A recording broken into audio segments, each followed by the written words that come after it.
Boa noite a todos. Aqui é o Israel de volta com o curso, do contexto histórico do Novo Testamento, com a IBNU.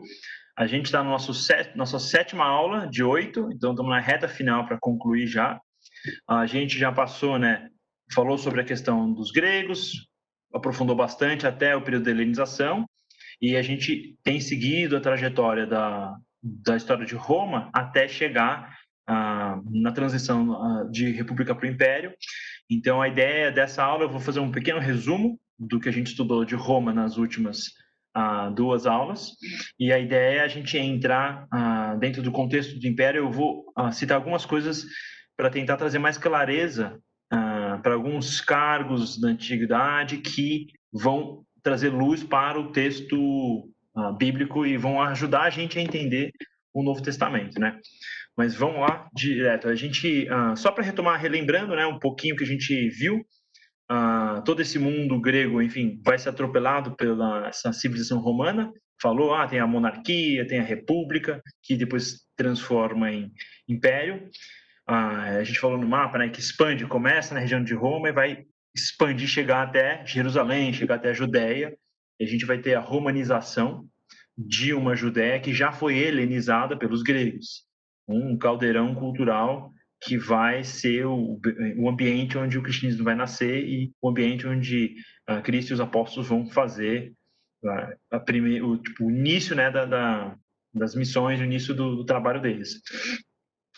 Lembrando, que tem os cargos dentro do ambiente romano, do Senado, do Conselho dos Magistrados. A gente vai ter aquele conflito contra o patrício e plebeu, isso é importante. Isso vai ser o contexto onde Jesus vai falar sobre a questão até da pobreza, do necessitado e de quem do rico, Quem que é o rico que vai ser difícil ir para o céu? Quem que é o pobre? Dentro desse contexto de desigualdade extrema, de classes muito consolidadas. A gente falou sobre as conquistas, Os romanos vão atropelando, vai lutar contra a Celta, vizinho local, Samnita, grego, Cartago, Macedônia, vai atropelar o Mediterrâneo, vai virar o mar deles, e com Pompeu, que é, digamos, a transição de defesa, guerra defensiva para ofensiva, a terra de Israel vai ser conquistada, Jerusalém vai ser conquistada, porque os caras estão em guerra civil.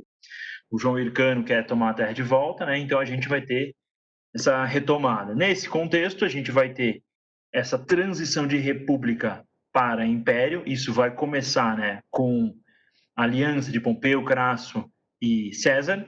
Cada um tem um seu problema, um não tem influência política, outro o povo não gosta, outro o povo gosta demais. E eles vão se aliar, vão formar esse primeiro triunvirato.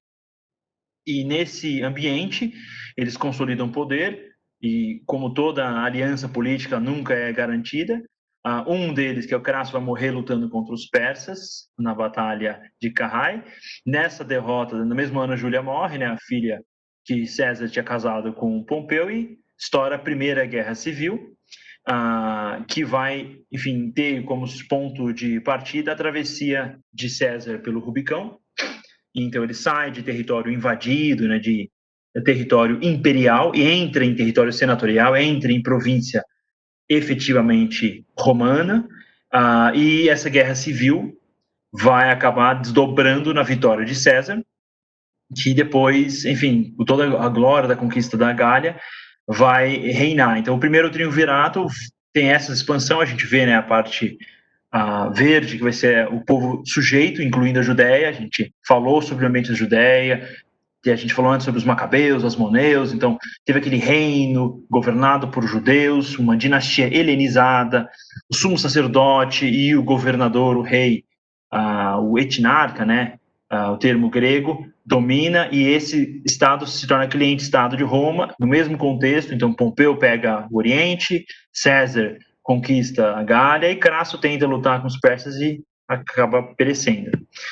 Depois desse cenário, César vai ser assassinado, e com o assassinato dele, vai surgir a figura de Otaviano, que é o seu herdeiro político, o herdeiro adotado. Então, nesse contexto, Otaviano vai formar um outro, vai perseguir e matar os assassinos dele, Brutus, vão resolver tudo, vai unificar o império e vai formar mais uma aliança, o segundo triunvirato, que é Otávio, Marco Antônio e Silépido, E a gente não conhece muito bem sobre ele porque ele basicamente não é muito relevante e ele some do mapa rapidinho. Fica, então, um império dividido entre Marco Antônio e Otávio, famosa o conflito deles, porque é o período de Cleópatra, né, que ela fica no time de Marco Antônio, Otávio vai vencer, e nessa transição, nessa bagunça, nessas guerras civis, nesses triunvirados, vai chegar a consolidação, né, do império na figura de César Augusto, que na prática é o Caio Júlio César Otaviano. Ele vai receber o título de Augusto, né, ele é o venerado, e César é o nome que ele recebe do pai adotivo, mas acaba sendo o título que de agora em diante vai ser César, o próximo César vai ser Tibério, Calígula, a sequência Cláudio, Nero, todo mundo agora é César. De agora em diante a gente está lidando com o título de um imperador que domina, e então assim, nesse momento, a gente até falou, na plenitude do tempo, é exatamente o que está em Gálatas, né? Deus trabalhou, ele utiliza, né, essa movimentação política e na plenitude do tempo, quando está tudo certinho, na medida, na pressão, na temperatura perfeita, vai chegar o Messias. Inclusive, ele chega com esse César mesmo, decretando o recenseamento. Então, José e Maria vão pegar e dar uma volta, fazer um turismo forçado na região da Judéia, e vão ter o filho em Belém, não em Nazaré, onde José residia com a sua família. Esse é o momento da Pax Romana. Em tese, a gente vai ter uma relativa paz, né? Vai ter conflito com Nero, vai ter uma guerrinha civil mas meio tosca comparada com as que tiveram até agora. Então, um período de relativa paz, de tranquilidade, de crescimento, de desenvolvimento, de consolidação desse Império Romano. Esse mapa aqui eu coloquei, não é da última aula, mas é para a gente ter uma noção, tá? A parte mais vermelha central é mais antiga, é uma expansão defensiva contra Cartago, Macedônia e os gregos, a parte mais rosinha. Daí a consolidação das vitórias de César, Pompeu e Crasso até o ano 44, que é no período do primeiro triunvirato. E daí o amarelo, a gente está ano 14, a gente está com o Otávio, o Augustus, né, César Augusto, que vai consolidar a Península Ibérica, consolida a região dos Alpes, e vai entrar, por exemplo, na Galácia, na região onde depois vai ter a Carta dos Gálatas, vai meio que consolidar, e a terra de Israel vai ter mudança política, que é um dos temas principais da aula de hoje, né? Qual que é o contexto político que Israel vai estar, a região, quando Jesus nasce. Então, vamos lá. A gente falou sobre engenharia, isso é importante a gente ter essa noção, tá? Para entender o que aconteceu em Israel, é importante a gente saber o que aconteceu em Roma. Então, isso aqui é uma figura de Roma. Obras religiosas gigantescas como o Panteão, o Coliseu, espetáculos, a questão da cultura helênica, né? Exposta para o povo, banhos quentes, as estradas bem feitas, aquedutos, levando água onde era necessário. Então, isso foi o marco, a característica, né, a marca do Império Romano. Se tem um romano num lugar, vai ter engenharia de qualidade, vai ter a presença do exército romano. Então, a gente vai chegar na figura do Herodes o Grande. Herodes é um nome complicado. Você lê o Novo Testamento, você vai ver um monte de Herodes. Então, é confuso a princípio, porque a maior parte dos Herodes que vocês viram no Novo Testamento não é o Herodes o Grande.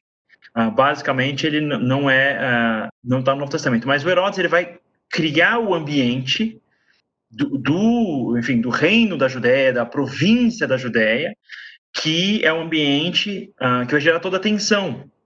Por exemplo, Jesus vai ser chamado rei dos judeus. Em que contexto? Tinha um rei dos judeus, tem um conflito, tem uma instabilidade política. Esse Herodes é importante a gente conhecer a vida dele, porque ele vai gerar uma dinastia herodiana, vai ter uma penca de descendente, o cara teve 10 esposas, então sim, vai ter muito descendente. Tudo bem que ele matou uma penca de filho também, mas esse Herodes o Grande vai criar esses Herodes, esses filhos, né, que vão ter o mesmo nome, e eles vão aparecer na Bíblia fazendo coisas diferentes, só para a gente não achar que é o mesmo cara que durou 150 anos. Então vamos para o primeiro Herodes, porque ele realmente impacta o texto. Ele nasce em 74 a.C., vai morrer basicamente quando Jesus nasce, que engraçado, Jesus nasceu antes de Cristo, é muito legal isso. errinho do calendário.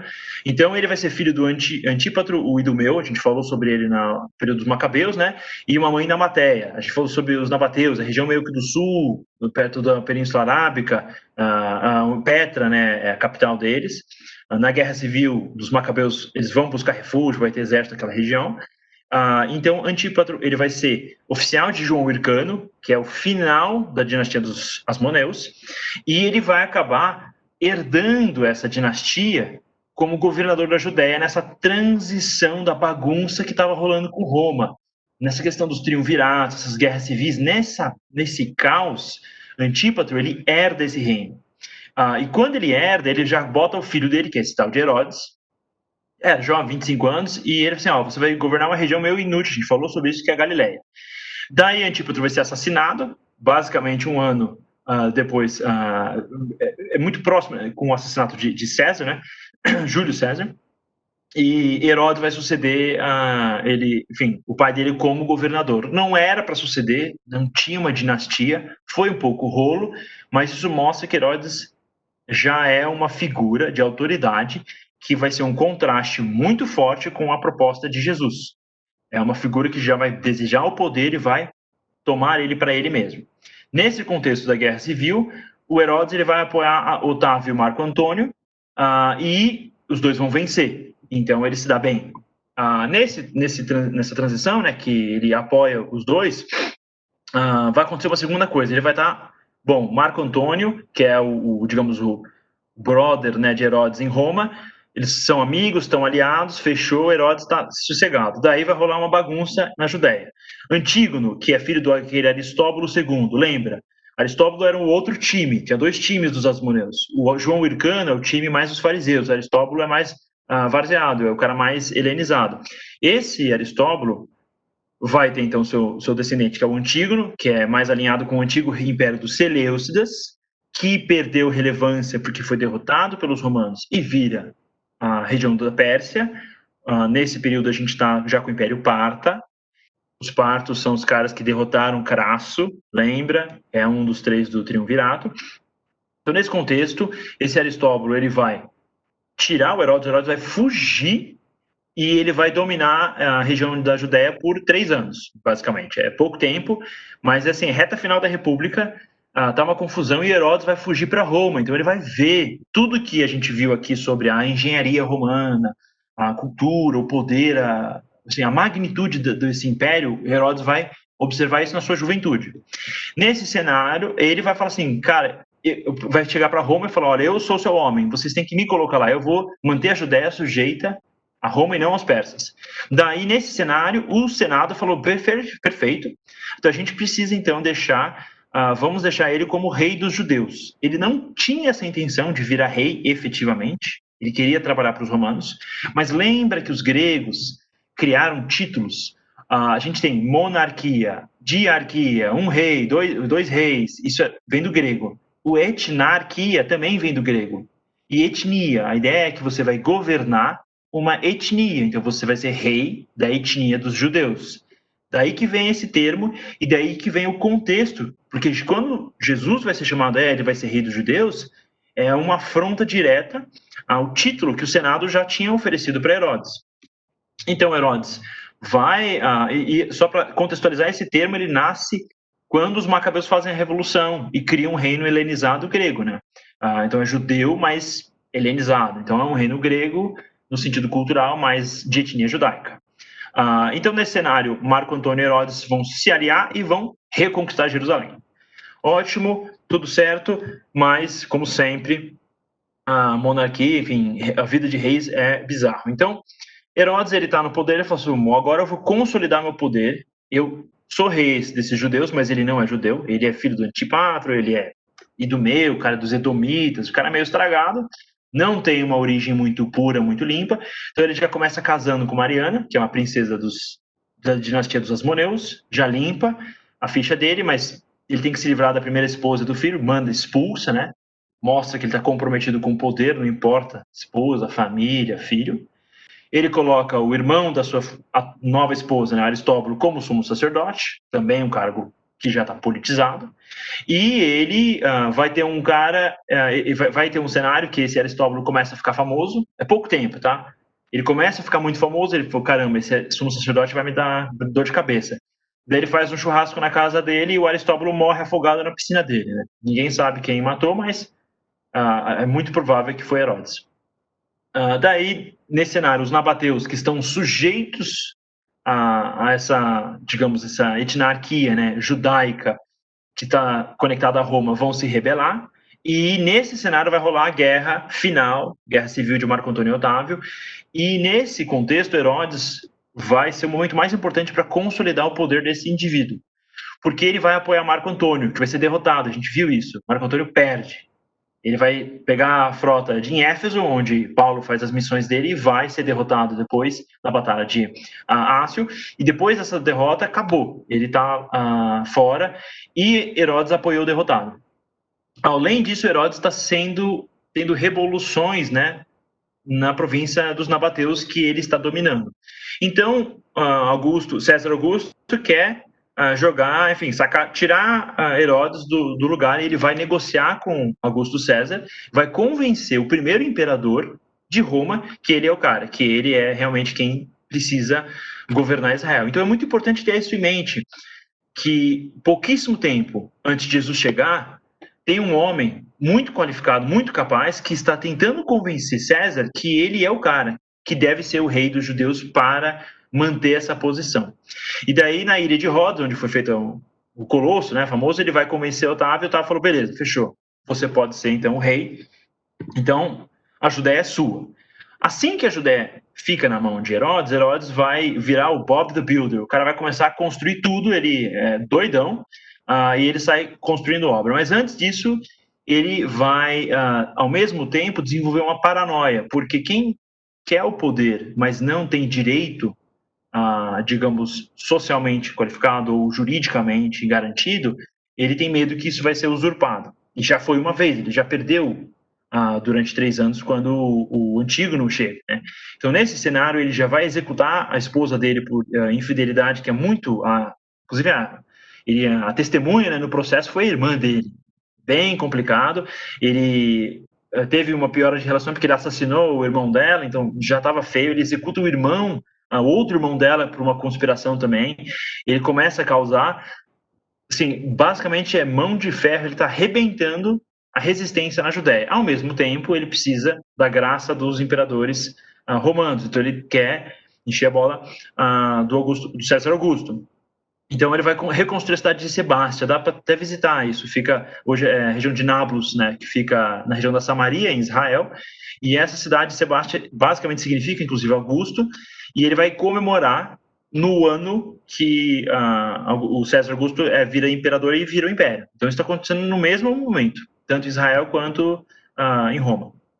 Ele vai reduzir os impostos, vai fazer o Bolsa Herodes, né, distribuir pão, trigo para o povo vão apoiar ele, e ele vai começar a fazer construções muito, muito interessantes. Então, ele vai construir o Herodion, o Heródio, né, que é uma baita de um palácio, fortaleza, vai ter aqueduto, vai trazer água, vai ter toda essa questão romana, e ele vai vai construir algumas obras que, se você visita a terra de Israel hoje, imediatamente vai conectar. Caramba, todas essas obras muito impressionantes foram feitas exatamente antes de Cristo chegar. Então, isso é muito interessante.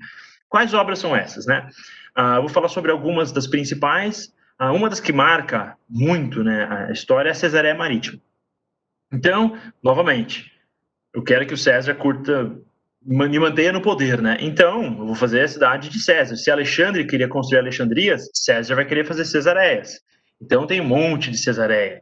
Não precisa confundir, né? Tem Cesareia de Filipe, tem Cesareia, uma penca de Cesareia, né?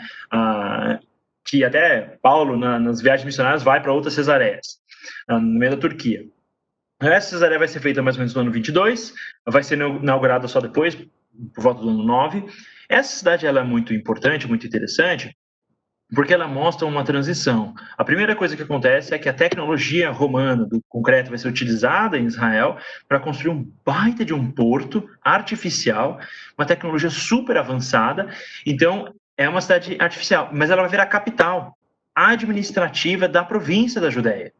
Então, Jerusalém vai ser o centro associado à tradição antiga, os asmoneus, macabeus, mas a administração romana, vamos fazer ela de Cesareia Marítima, porque fica do lado do mar, perto da Via Maris, da avenida que conectava, né, o Tigres e Eufrates ao Egito. E dentro desse ambiente, a gente vai ter uma descoberta arqueológica muito legal, muito importante para a gente conhecer, que é a placa de Pilatos. Porque nesse ambiente de estudar a história da Bíblia, até recentemente, tinha muito questionamento. Caramba, isso é tudo história, a Bíblia aceita qualquer coisa, é papel, não tem problema, é religião, isso é questão de opinião. Não quer dizer que aconteceu de verdade. Então foi interessante porque no período do Iluminismo tinha afirmações, caramba, todo o processo de Jesus, tudo bobagem, isso não aconteceu. E em Cesareia Marítima eles encontraram essa placa de Pilatos, que ela é uma placa literalmente que está escrito em latim, né? Que ela é da época do segundo imperador de Tibério, né?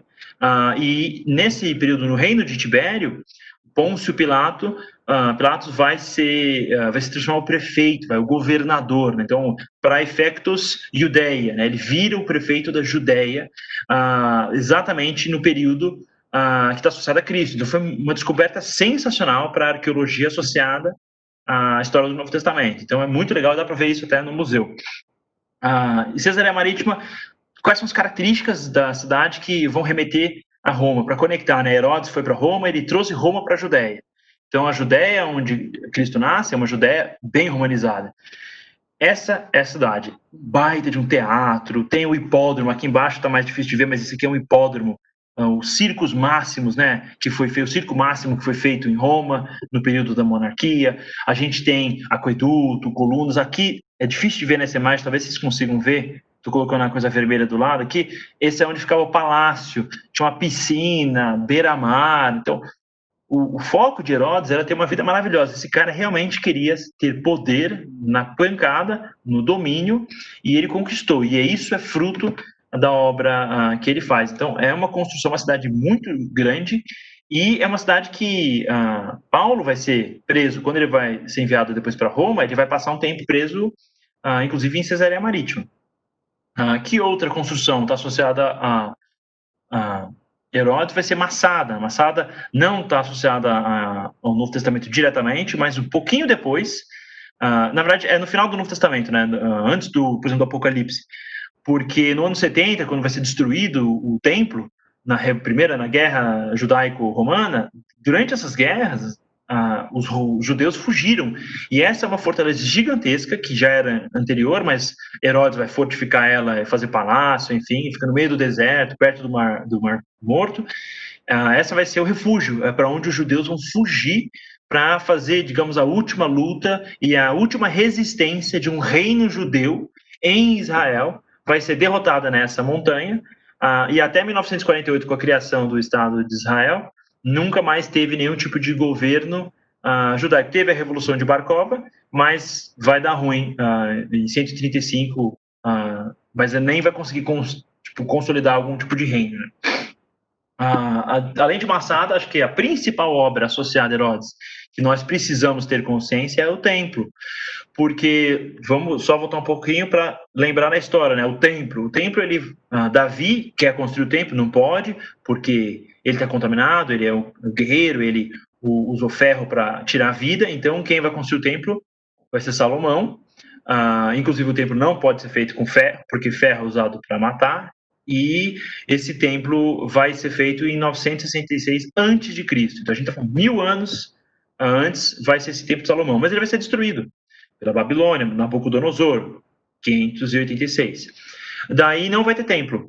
Depois do exílio, no período de Ageu e Zacarias, a gente vai ter reconstrução do segundo templo. Só que esse segundo templo que foi reconstruído, ele foi uma versão muito mais simples. Então, quando Herodes está agora, virou etnarca, eu sou o rei dos judeus, bora valorizar, vamos fazer um templo melhor. Se tem obras maravilhosas, tem templos magnânimos em todo o mundo helenizado, todo o mundo romano, caramba, vai ter até templo para imperador. Vamos fazer um templo bem feito aqui para os judeus me apoiarem. Quero fazer uma baita de uma reforma. e de uma expansão, né, desse templo. E essa aqui é a maquete que tem em Jerusalém do templo da época de Jesus. Esse é o templo que Jesus vai, enfim, visitar, e é o contexto Paulo, todo mundo está associado a esse templo. Lembrando que esse templo vai ser destruído no ano 70, né? Mas já não tem mais a Arca da Aliança, é um templo. Lembra que Pompeu entra não nesse templo, ele entra na versão anterior, vai tentar roubar o ouro e não vai achar a Arca da Aliança. Mas a Menorá vai ter nesse templo, a gente sabe disso porque quando o templo vai ser destruído, né, e vai ser saqueado, tá no Arco de Tito, fica em Roma, tem o desenho da Menorá sendo retirada do templo, e isso está esculpido em rocha, dá para ver em Roma. Então, enfim, basicamente esse é o contexto. O que é interessante do templo, fala da dimensão das pedras, porque Jesus fala diretamente sobre as pedras, que não vai sobrar pedra sobre pedra. As pedras que a gente está se referindo nesse templo são pedras que pesavam várias toneladas, não são pedrinhas, são pedras gigantescas. Então, para ter uma ideia, olha a estrutura do templo como um todo. Aqui a gente tem a fonte Antônia, está associada ao julgamento, né, de Cristo. Vamos ter as muralhas. Aqui é o pináculo do templo, a gente sabe muito bem. O pináculo do templo está no período da tentação de Jesus. Tem aqui a sala da Assembleia, o Sinédrio, a gente falou sobre o Sinédrio, é praticamente quase que um Senado helenizado, feito no período de Salomé, dos Asmoneus, vai se reunir dentro desse contexto do templo. O pátio dos gentios, onde pode entrar, vai dar confusão com o apóstolo, como assim? Vai entrar com um gentio dentro do pátio que não é para entrar gentio, então a gente tem a parte das mulheres, e daí dentro do templo efetivamente pode entrar, enfim, no Santo dos Santos só enfim, o sumo sacerdote. Não vai ser muito respeitado porque a gente está no período desde Antíoco IV, o cara sacrificando porco, depois vai ter imperador que vai botar a estátua dele, enfim, não vai ser muito respeitado. Então a gente está na reta final desse templo, no seu auge de, digamos, construção arquitetônica, está na reta final de utilização do templo em si. Então Jesus não falou errado. Quando ele falou que não ia restar pedra sobre pedra, menos de 40 anos depois não restou pedra sobre pedra. Os romanos destruíram totalmente o templo. Então, com certeza tinha gente ouvindo Cristo falando que realmente viu o templo ser destruído. Isso é muito interessante ter essa consciência cronológica. Essa aqui é uma imagem, só para você ter uma ideia, até para contextualizar, né? Aqui está a estrutura do templo, efetivamente. Atrás dessa construção aqui, que eu estou com uma bolinha vermelha, vai ter o muro externo, que é igual a esse muro aqui. E esse é o muro que vocês estão vendo nessa foto, que é o muro externo da estrutura do templo, que era o muro mais próximo do Santo dos Santos, que restou hoje. Então, na tradição judaica, é o lugar mais sagrado para eles, e dá para ver o tamanho das pedras que eles usavam na parte mais inferior. E isso aqui são resquícios de pedras da época de Jesus. Para ter uma ideia também do tamanho da cidade, né? Aqui seria, digamos, a localização da estrutura do templo, e aqui vai ser, né, o Monte dos Oliveiras fica desse lado aqui. Então essa é a cidade. A localização, a posição do templo, ela é uma posição de relevância na cidade, sempre vai ser. Lógico, isso aqui é a cidade do período romano, não no período mais antigo. E você vê aqui, por exemplo, tem até teatro, a cidade foi helenizada, foi, enfim, influenciada pela presença greco-romana. Aqui, só para ter uma ideia, acho interessante a gente ter uma visão geográfica dos últimos dias, por exemplo, de Cristo, né? Onde que ele entra, onde que ele vai fazer a purificação, o dia do ensino, enfim, a cerimônia da Páscoa, vai ser crucificado, o sepulcro, tudo isso dá para ser localizado geograficamente na cidade de Jerusalém, dentro do contexto da sua estrutura romana, que é onde aconteceu. Então a gente tem a localização, ó, aqui o jardim do Getsemane, dá para ver o templo do jardim, então isso é uma coisa que a gente tem que ter em mente. Às vezes a gente está lendo o texto, não tem noção de que o lugar onde os apóstolos estão, dá para ver o templo. Então faz sentido, não vai sobrar pedra sobre pedra, você está vendo o templo e está falando uma coisa desse tipo, faz mais sentido, o contexto faz mais sentido, enfim. Mas basicamente é isso. Isso aqui eu estou deixando no conteúdo para vocês poderem também, quem está assistindo a aula vai poder receber depois, vocês conseguem ter um mapinha para saber exatamente onde Cristo estava nas últimas semanas, né, dele. Lógico que ele ressuscitou depois, então teve mais alguns dias, mas esse aqui é o dia antes da ressurreição. Vamos lá, então, fechando esse período, né? Então, a gente viu esse Herodes, ele é importante para entender porque ele vai contrastar com Jesus. As propostas, quando Jesus está falando sobre trazer o reino de Deus, quando Jesus está falando sobre as coisas que ele está propondo como uma alternativa, na prática ele é um rabino, um líder dentro dessa comunidade judaica, os judeus estão ouvindo ele num contexto em que acabou de ter uma dinastia dos Asmoneus, teve revolução dos Macabeus antes, esses romanos causaram, os gregos, sempre vai ter esses invasores, e finalmente agora tem esse monarca, esse etnarca, esse rei Herodes, que não vai estar na época de Jesus, vai ter os seus descendentes, mas e aí, quem que vai ser o rei mesmo, que é o cara que vai tocar esse lugar? Vai ser Jesus? Ele está se propondo a isso? Ele tem apoio popular? Vocês viram que trocou Herodes, perde, vem um, vem outro, João Hircano, Aristóbulo, é tanto nome bizarro, mas fica trocando quem governa a região de Israel durante o período bem antes de Cristo. Então, quando chega um cara e fala assim, olha, vamos trazer o reino de Deus, fechou, vamos comprar o fuzil para fazer a revolução amanhã. Então, é nesse contexto. Por isso que vai ter discípulo chamado Zelote, porque a galera tá com uma expectativa, dentro do contexto, sim, vamos ter um rei, vamos melhorar esse ambiente, porque a gente já cansou dessa presença estrangeira. Então, na reta final de Herodes, olha, ele vai dedicar o templo, né? Fazer a dedicação 10 anos antes de Cristo, vai inaugurar a Cesareia Marítima 9 anos, executa filho, que o cara curtia matar filho, enfim, mata filho por traição, mata outro, vai perseguir, enfim, fariseu, e ele morre 4 anos antes de Cristo. Então, é muito possível, a datação não é perfeita, mas é muito possível que morreu Herodes e Jesus nasceu, tipo, basicamente no mesmo período. E esse reino vai ser dividido entre seus descendentes, mais ou menos, porque Salomé é meio que irmã, enfim, não é exatamente descendente, mas Arquelau vai ficar com a parte azul, ou seja, Judéia, Jerusalém. Inclusive, José, quando Arquelau fica nessa região, ele sabia, José fala, caramba, esse Arquelau, ele é um cara zoado, ele é igual o pai dele, Herodes o Grande, não era um cara muito bom para... Então José vai querer morar em outra região, vamos ficar lá em Nazaré, porque Nazaré está com Herodes Antipas, né? Vai ficar nessa região roxa aqui, uma parte que do outro lado do Jordão, que hoje é Jordânia. E ainda vai ter Filipe, né, que vai ficar com a região do norte aqui da Decápolis, né, da influência muito grega, que era uma região bem organizada, e vai ficar com ele a parte do norte, né, do outro lado do Mar da Galileia. Enfim, vai ter mais um reinozinho menor que fica associado a Salomé. Mas essa divisão, o que importa na prática são os dois Herodes, Arquelau e Antipas, que vão ter essa presença mais forte, e nesse contexto é que Cristo nasce, e é nesse contexto onde Augusto é César, vamos fazer o censo, vamos organizar as coisas, e vai, digamos, startar esse processo da história da salvação na terra de Israel.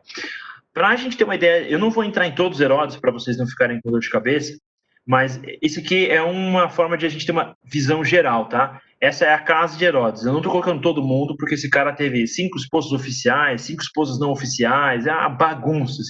Sério, 3 páginas a família, a linha efetiva de Herodes o Grande.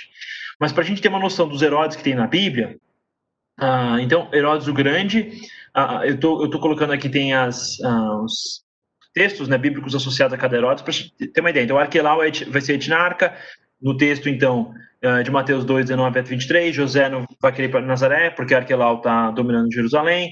A gente tem o Antipas, que é associado a João Batista, Salomé, que está associado, vai querer a cabeça de João Batista.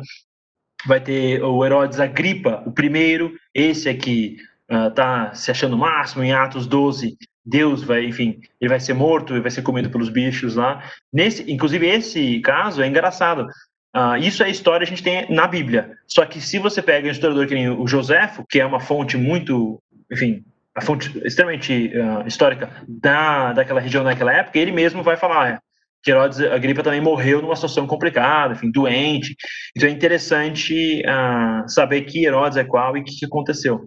E esse Herodes Agripa II é que está associado a Paulo, que Herodes, caramba, podia até liberar ele, mas ele apelou a César, então eu não posso mais julgar ele tem que ir para a segunda instância, no caso para a última instância. Então, são esses Herodes diferentes dentro do contexto. E por que tem tanto Herodes? porque esse Herodes o Grande fez esse reino que durou muito tempo e construiu muitas coisas e consolidou o poder da família dele. Então, dentro do contexto, enfim, da presença judaica, que vai basicamente ser muito fragilizada na reta final e até o ano 70 não vai ter mais. Então, desde que Jesus nasce até o fim, enfim, da presença judaica como, digamos, estrutura governante dentro da Judéia, é só a família herodiana, basicamente, que reina. Então, isso que vocês podem depois consultar, os textos, mas o que vai acontecer, então, com a Judéia? Arquelau, que está governando a Judéia dentro desse início de transição, vai ser removido por Roma de primeiro, então só vai ter presença herodiana em outras regiões, como, por exemplo, na Galileia, e a base, a operação, a sede da operação da província da Judéia vai ficar na mão de Roma. E de que forma? Primeiro período, de 6 até 41, que é o período basicamente do ministério de Jesus e, enfim, que ele é crucificado e vai ser, enfim, ressuscitar, é o período dos praefectos, que são governantes de regiões. Então, Pôncio Pilato, família patrícia romana, o cara trabalhou na Espanha, enfim, era um cara que estava seguindo carreira. Ficou na Judéia durante o período de 10 anos, mais ou menos. Ele é o período desses pré-efectos. Depois desse período, vai ter um período curto de conflito. Esse Herodes Agripa vai estar associado ao César que muda, período de Calígula, uma bagunça em Roma.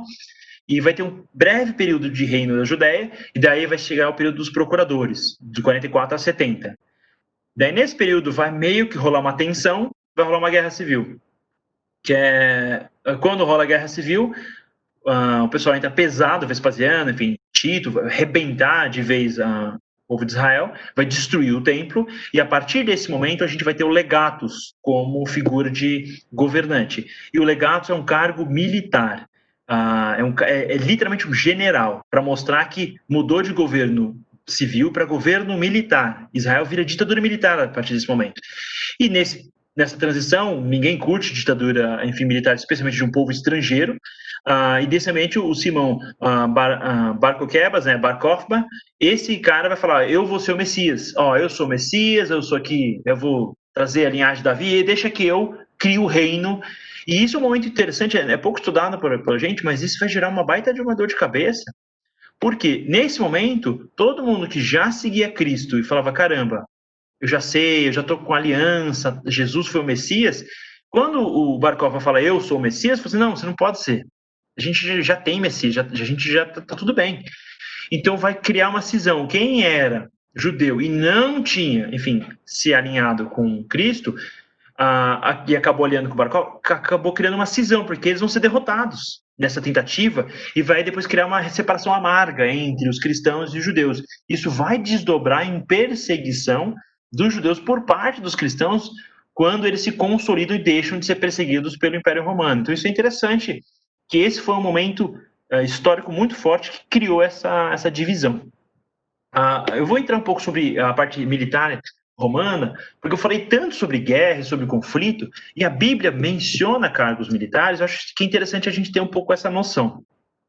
Então, vamos entrar... Assim, a ideia é só ter um panorama geral, não quero entrar em coisas muito detalhadas, mas acho que 3 pontos que eu quero que a gente consiga lembrar e conectar bem, associado ao período romano militar. Primeiro, lembrando, né, tinha o exército antigo, que tinha o triário, o príncipe, o rastate, tinha aquelas tropas específicas, tinha todo um modelo de manípula que era 120 soldados, eles tinham desdobrado do falange grego, tinha toda uma tecnologia que foi descartada por Caio Mário, aquele confuso lá, teve briga com Sula, foi bem antes, né, de Júlio César, e ele vai reformar o exército. A reforma dele vai ter efeitos sociais, enfim, econômicos, civis, políticos, vai mudar a Roma para sempre. Só tem império por causa dessa reforma militar. Uma das coisas mais importantes foi que o exército deixou de ser associado à família, à dinastia, enfim, à família do Senado, e o soldado fazia o sacramento, né, fazia um juramento, que era um ritual religioso, ao imperador. Então, o soldado virava um sujeito direto ao imperador. Isso é comum com tribalismo, sempre tem por exemplo, um viking ou um celta, ele está sujeito ao chefe tribal, uma relação sagrada, né? Ele está sujeito religiosamente e militarmente. Isso é importante, que mantém o domínio. Basicamente, uma relação, por exemplo, de um guerreiro santo, né? De uma jihad, de uma cruzada, a mesma lógica. Então, ele está religiosamente linkado ao seu, digamos, ao imperador, à pessoa física do imperador. Mas antes de ter a pessoa física do imperador, isso era quem? Eram os caras poderosos, tipo Crasso, tipo Júlio César. Enfim, a segunda coisa que ele faz, que eu acho que é a coisa mais importante que foi feita nas reformas, é que o soldado ele tinha que ser uma pessoa de posses, com terra e com o mínimo de, digamos, recurso para fornecer seu próprio armamento. E a carreira militar, nesse momento, ela vai virar carreira militar profissional. Basicamente, o cara vira funcionário público. Então, a base de todos os exércitos que existem hoje é essa reforma. Então, nesse momento, qualquer pessoa pode virar, o povão, plebeu, proletariado, todo mundo pode virar, enfim, soldado, e você ganha a armadura do exército, fornecida pelo Estado, que vai virar conscrição no mundo todo, vai ser assim até hoje, e você vai receber um salário fixo durante todo o seu período, tem uma previsão, a ideia é você servir 25 anos, mas até 10 tinha gente que parava, e se você cumprisse os 25 anos, você ganhava terras. Então, lembrando aquela lógica do agricultor, pai de família, guerreiro. Então, todo mundo quer ter terra porque é o único jeito de produzir riqueza numa sociedade agrícola. Digamos, era basicamente o mundo todo era assim até a Revolução Industrial. E então, esse é o contexto. Outra coisa interessante é que a gente não sabe muito disso, mas do contexto das guerras de Cartago e tal, tinha estandarte de todo tipo de animal. Tinha do touro, tinha vários bichos nos estandartes, era uma confusão. E foi essa reforma que falou, olha, vamos ter um estandarte, que vai ser o da Áquila, que significa águia. E essa águia vai estar no brasão de países, de impérios, para o resto da história. Então, a Peng de Império usa a águia e vem desse berço, dessa origem, dessa transição onde a águia virou símbolo, o logo, digamos, do exército principal romano. Então, os animais são uma referência de conexão, naturalmente, porque eles vão acabar usando estratégia. Então, aqui tem até o exército marchando, mas essa formação aqui embaixo que eu estou mostrando, ela é chamada testudo. E ela vai ajudar a gente, por incrível que pareça, ajuda a gente a entender um versículo bíblico até. Porque o tecido literalmente significa a tartaruga, né, em latim, que nem a áquila, enfim, eles usam termos de animais. E a tartaruga, ela se protege basicamente se escondendo dentro de uma armadura. Então esse é o tipo blindado do período romano. E para que serve essa formação? Para você não morrer tomando flechada. E ela só é possível com esse escudo específico romano. Então isso é uma coisa interessante. Os romanos eles inovam em administração militar e em tecnologia efetivamente militar. Para ter uma ideia, por exemplo, você tem aqui a Gladius, né, que é a espada romana. Eles vão pegar essa espada do meio da Espanha, os celtiberianos, um povo celta que vivia lá, eles inventam essa espada, eles copiam. Os romanos, eles copiavam tudo que eles viam que funcionava, cultura, religião, metodologia. E no final, os caras vão até adotar o cristianismo como a religião oficial do Estado. Então, é uma esponja que cresce e vai copiando tudo que funciona. Mas por que isso importa para a gente? Vamos lá. A gente vê sobre o centurião. Tem um centurião na Bíblia. O que é um centurião na prática? Porque ele é um cara super importante dentro do contexto militar romano, particularmente na Judéia, que é uma província que é fronteira com o inimigo, do lado dos persas. Rolou até tentativa de sujeição aos persas. Toda a província na extremidade bota soldado, vai ter que ser militarizado. Como funciona esse exército? Quando o Mário faz as reformas, ele vai criar uma coisa proporcional. Então, o grupo unitário do exército é um grupo de 10 soldados, onde 8 são legionários e 2 são não combatentes. Escravo, enfim, era um auxiliar que ajudava e não lutava. A partir desses grupinhos de 10, que é o contubérnio, que é governado pelo decanos, o chefe de 10, basicamente, que até hoje decano de faculdade, enfim. Mas esse indivíduo, ele era pouco relevante, porque ele era de uma tenda, basicamente. Eles vão ter uma tenda para dormir todo mundo e ele organizava esse grupinho. O centurião vai ser responsável por 10, ele está sobre 10 decanos, 10 times de contubérnio. Só que esse centurião, tem até um estudo interessante que vai falar que o grupo ideal máximo de sociedade de uma comunidade chega a 150 pessoas, 138 a 150 no período do início da civilização, porque é o máximo que o ser humano consegue se relacionar ativamente durante um período longo de tempo. Então, o centurião, ele é digamos, o bloco máximo de relacionamento que o exército vai ter. Então, todo soldado conhece muito bem seu centurião, mas não conhece muito bem o seu legado, o seu general. Isso tá fora, é chefe, é lá em cima. Mas quem está perto do soldado é o centurião. Então, é ele que vai supervisionar o treinamento. Então, os soldados treinavam com arma mais pesada para ficar mais forte. Eles eram extremamente resistentes fisicamente. E o cara que treinava, que batia no cara, que acompanhava tudo, era o centurião. Tá colado o tempo todo. E o centurião, ele também fazia parte da gestão. Por quê? Porque acima da centuriai tem o coorte, que é um time de 6 centuriões, 600 soldados. Quem que governa esse time? Não tem um cara que governa. Ou é o chefe centurião, mas mais provavelmente era feito pelo conselho dos centuriões. Na prática, eles estavam, digamos, na unidade máxima organizacional. A partir desses coortes, tem a legião, é o legionário, faz parte da legião. Se você aplica essa matemática, né, 10, 8, 2, né, 6.000, que é o tamanho da legião, são 4.800 legionários e 1.200 não combatentes. Lógico que esses são os números ideais. O cara vai para a guerra, morre um monte de gente, às vezes legiões tem menos pessoas porque morreu uma galera. Então, isso fora do nosso controle. Mas esse era mais ou menos a estrutura. Então, esse que é o centurião. O centurião, ele é o cara, ele é, basicamente, dentro da estrutura, ele é a pessoa mais próxima, mais influente dentro do dia a dia do exército. E, lógico, o legado, por exemplo, vai ser um cargo político. Vai ter um período que a região de Israel, a Judéia, vai ser governada por legados. Por quê? Porque é um cargo político, então é basicamente o chefe, mas quem opera é o centurião. E o general é um cargo muito mais poderoso, o cara tem vários legados abaixo dele, e esse general, enfim, vai ter várias legiões, enfim, vai, comandar batalhas um pouco maiores. Também tem os auxiliares, que é um estrangeiro, isso até de onde vem dos Estados Unidos, o estrangeiro que quer servir o exército, ele vira cidadão, mesma lógica. O cara é de Pontos, o cara é da Gália, ele quer servir como cavaleiro, como arqueiro, com uma especialidade daquele país. Tinha um slot livre para esses auxiliares e fazia 25 anos de serviço, o cara virava cidadão romano, ele e a família toda. E, por último, você tem a cavalaria, que sempre vai estar associada a pessoas mais ricas e poderosas. Então, quando você tem um acampamento militar romano, você tem o praefectus castrorum, né, que é o prefeito, né, o gestor administrativo do acampamento. E ele está associado à cavalaria. Então, tem toda uma organização militar. Então, a presença militar está muito forte na Judéia durante o período do Novo Testamento. Daí vai fazer sentido.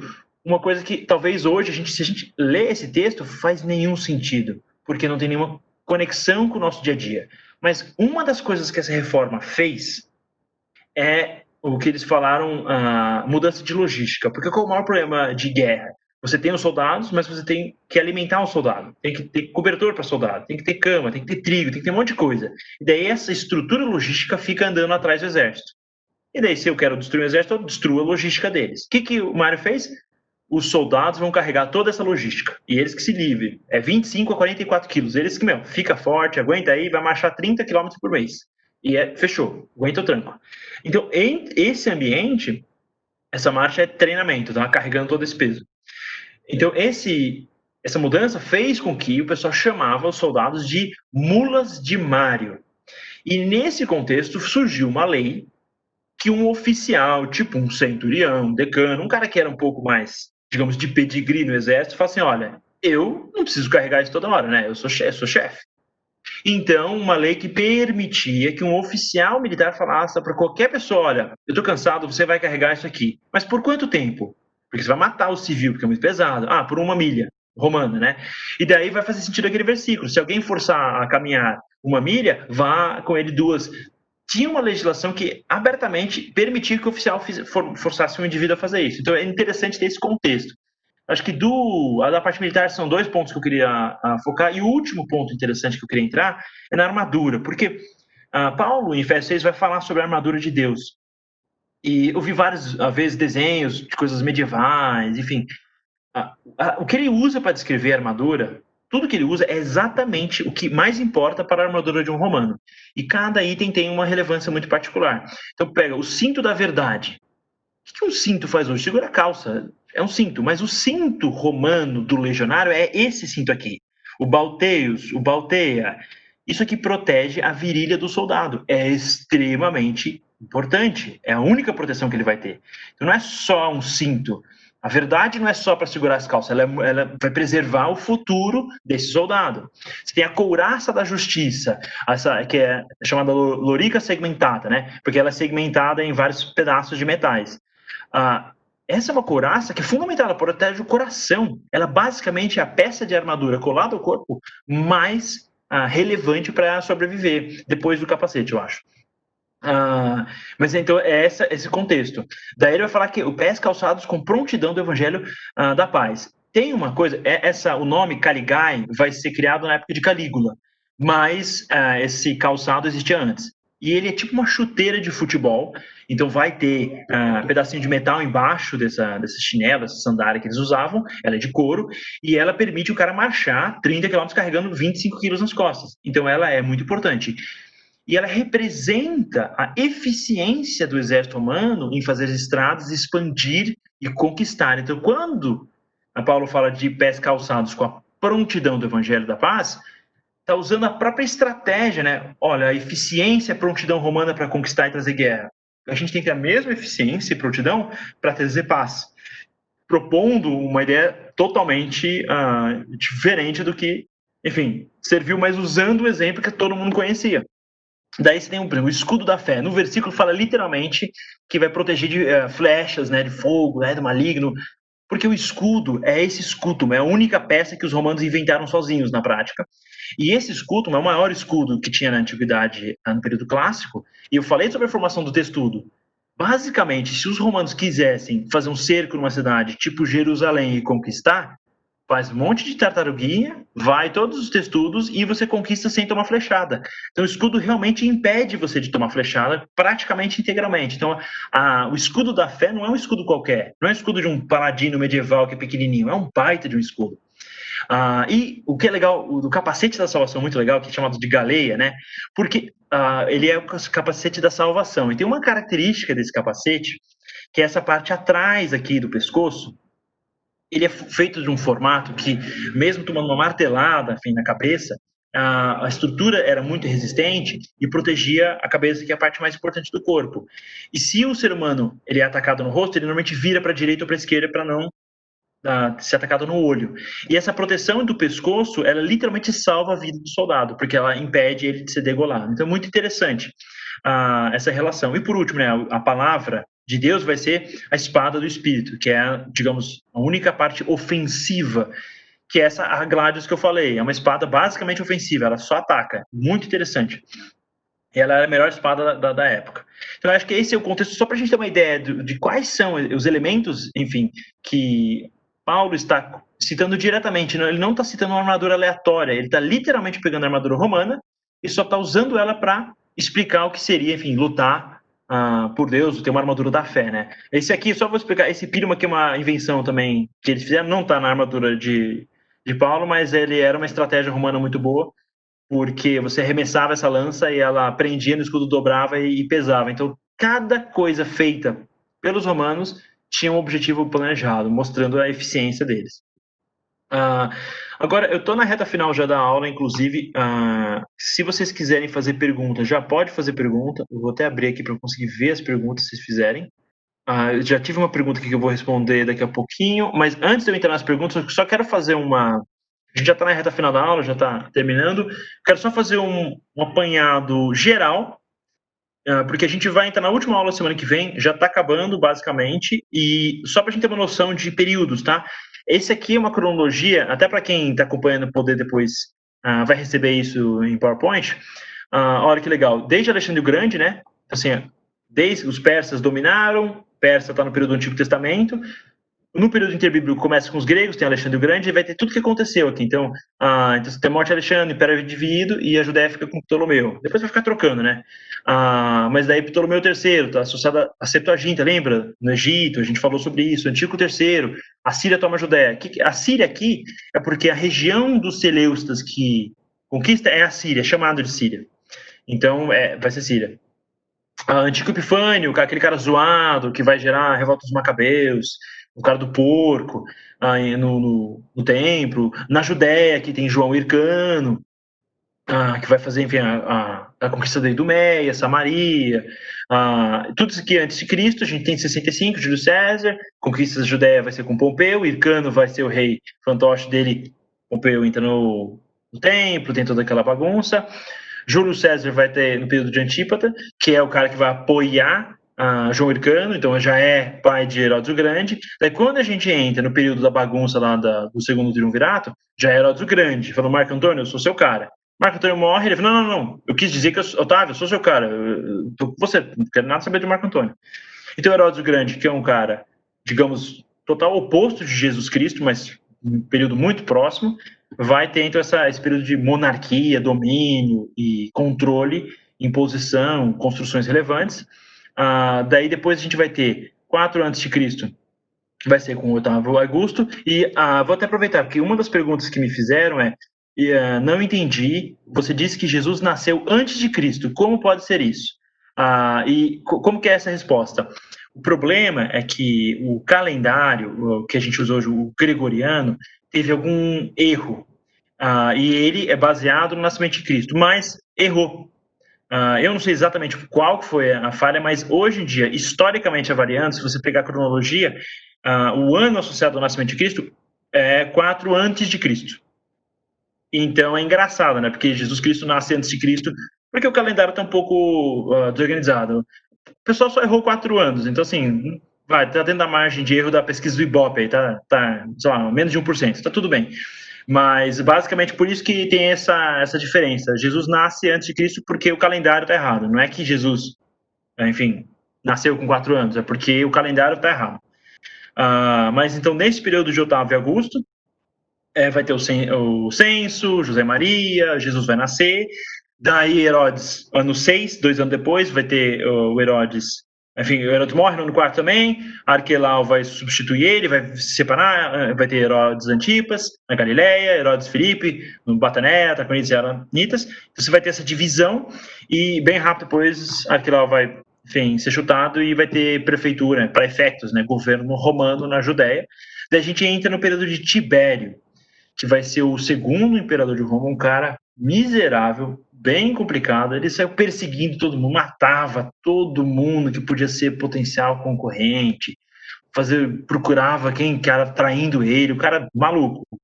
Tem uma característica de, enfim, imperadores, ditadores e paranoia, né? Mas, enfim, ele vai matar uma galera e ele vai estar associado tanto à juventude de Jesus e ele vai ser o imperador quando Jesus vai ser, enfim, vai morrer e vai ressuscitar. Até porque vocês viram a placa, está escrito Tibério e está escrito Ponto Pilato. Então isso, inclusive a placa está registrada direitinho, é a mesma data, é o mesmo momento.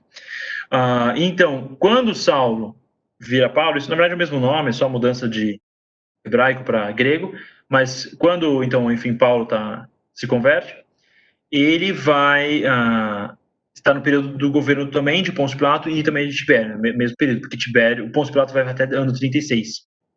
É do ano 26 ao ano 36 o governo dele. E depois disso, vão ter outros reis, depois de Tibério vai entrar Calígula, que é outro doido, Cláudio, tem alguns imperadores até chegar em Vespasiano, depois de Nero. Nero é doido pra caramba. Semana que vem a gente fala um pouquinho sobre esses imperadores. Cheguem em Vespasiano e daí dá ruim. Daí os romanos falam assim, olha, a gente tentou incorporar esses judeus, a gente tentou, eles brigaram com os gregos, eles brigam entre eles querem, cara, vamos destruir tudo e dane-se, vamos fazer do jeito que a gente quer. Isso que vai acontecer no final das contas com a Judéia. E então aqui só para ter digamos, uma linha do tempo para lembrar, então Augusto, nascimento de Jesus, Tibério, ministério de Cristo, Calígula, várzea, Cláudio, judeus são expulsos de Roma, é o período que Herodes retoma, vira rei por pouquinho tempo lá em Israel, no comecinho, e na Judéia, e depois perde espaço, e daí muda para... Lembra que primeiro era prefector, depois vira outro modelo de governo, e depois Nero causa loucamente, quando Paulo vai para Roma, ele é associado à perseguição aos cristãos, enfim, caos total. Vai ser o ano dos 4 reis, que é a várzea total, com Galba, Otão, Vitélio e depois Vespasiano. Consolida o império, vamos destruir Jerusalém, rebenta o templo. Tito, que é, enfim, bem depois de Vespasiano, termina de vez, e ele que a ele está acreditado aquele arco do triunfo que eu falei, que fica em Roma, arco de Tito, e tem na escultura do arco tem a menorá sendo removida no saque de Jerusalém, feito por Vespasiano. E daí, final, termina com Domiciano, que é no período do exílio, né, de João na ilha de Patmos. Digamos, são esses imperadores que vão atrapalhar. Alguns vão fazer a obra de Deus, outros atrapalham bastante. Daí é muito teológico, não sei se isso faz parte da obra de Deus, mas os caras atrapalham pra caramba, especialmente Domiciano. Mas esse é o período geral. Então, na aula que vem, a gente vai meio que passar por cima desse período dos imperadores finais, desde, enfim, do final do Ministério de Cristo, enfim, do Ministério de Cristo até o final dos apóstolos, digamos.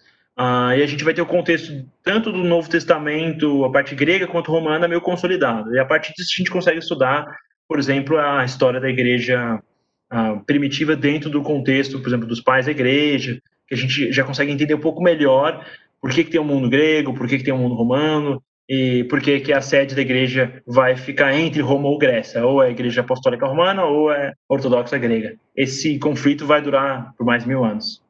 Mas por hoje era isso mesmo. Eu estou vendo aqui, alguém perguntou só sobre a questão mesmo de Jesus ter nascido antes dele mesmo, que é o caso. Eu não estou vendo mais nenhuma pergunta, então eu acho que é isso por hoje, vai ser isso mesmo. A gente se vê então na semana que vem, na nossa última aula dessa série, e a gente vai finalizar o contexto histórico, então, do Novo Testamento. Muito obrigado pela presença de todos, Deus abençoe vocês e uma boa noite. Até a semana que vem.